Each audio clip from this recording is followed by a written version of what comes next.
নমস্কার, welcome to my channel. সোমাস অ্যারোমাবিনের পক্ষ থেকে আমি সোমা বলছি।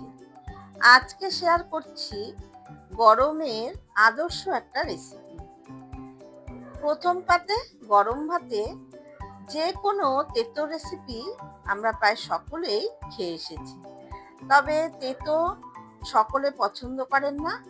আমি একটু মুখরোচক করে বানাবো, যাতে বাচ্চা থেকে বড় সকলেই পছন্দ করবে।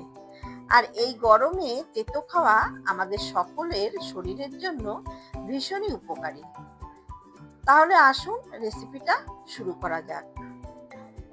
এখানে 4টে উচ্ছে এইভাবে চাক চাক করে আমি কেটে নিয়েছি। আর নিয়েছি একটা বড় সাইজের আলু। আলুটাকেও এইভাবে গোল গোল চাক চাক করে কেটে নিয়েছি। এইভাবে কেটে নিলে খুব তাড়াতাড়ি আলু আর উচ্ছে সেদ্ধ হয়ে যাবে। উচ্ছে আর আলু কেটে ভালো করে আমি ধুয়ে নিয়েছি। এখানে গ্যাসে কড়াই বসিয়ে তাতে দিয়ে দিয়েছি বেশ খানিকটা জল উষ্ণ গরম করে নিয়েছি। এবারে এর মধ্যে কেটে রাখা উচ্ছে আর আলু দিয়ে দিলাম, আর দিলাম হাফ টিস্পুন লবণ। ভালো করে মিশিয়ে নিয়ে এবারে ঢাকা দিয়ে উচ্ছে আর আলু সেদ্ধ করে নেব। মিনিট 7-8 পর ঢাকা ওপেন করে দিলাম। উচ্ছে আর আলু ভালো মতো সেদ্ধ হয়ে গেছে। এবারে উচ্ছে আর আলুর জলটা ভালো করে ঝরিয়ে নিয়ে কড়াই থেকে তুলে নিলাম।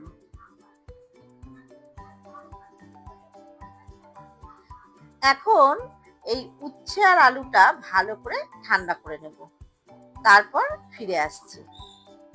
উচ্ছে আর আলু ঠান্ডা হয়ে গেছে। এখন উচ্ছের দানাগুলো আমি ফেলে দেব, কারণ খাওয়ার সময় এই শক্ত দানাগুলো মুখে পড়লে একদমই ভালো লাগবে না। উচ্ছের সমস্ত দানাগুলো ফেলে দিয়েছি। এবারে হাত দিয়ে উচ্ছে আর আলু খুব ভালো করে মেখে নেব।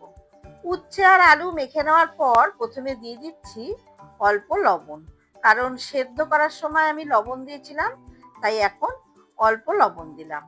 আর দিচ্ছি 2টো কাঁচা লঙ্কা কুচি, দিয়ে দিলাম 1 টেবিল চামচ কাসুন্দি। এবারে সমস্ত কিছু দিয়ে খুব ভালো করে মেখে নেব। এই সময় দেখবেন সেদ্ধ বা যে কোনো ভাজার সাথে কাসুন্দি খেতে ভীষণই ভালো লাগে, তাই কাসুন্দি দিলে এর স্বাদ আরো বেড়ে যাবে। কাসুন্দি, কাঁচা লঙ্কা আর লবণ দিয়ে ভালো করে মেখে নেওয়ার পর সবশেষে দিয়ে দিলাম 1 টেবিল চামচ সর্ষের তেল। সর্ষের তেল দিয়ে আলতো হাতে একটু মেখে নিলাম। তৈরি হয়ে গেল খুব সহজ, সুস্বাদু আর স্বাস্থ্যকর একটি রেসিপি। এই রেসিপিটা একবার ট্রাই করে কমেন্টের মাধ্যমে জানাবেন কেমন লাগলো।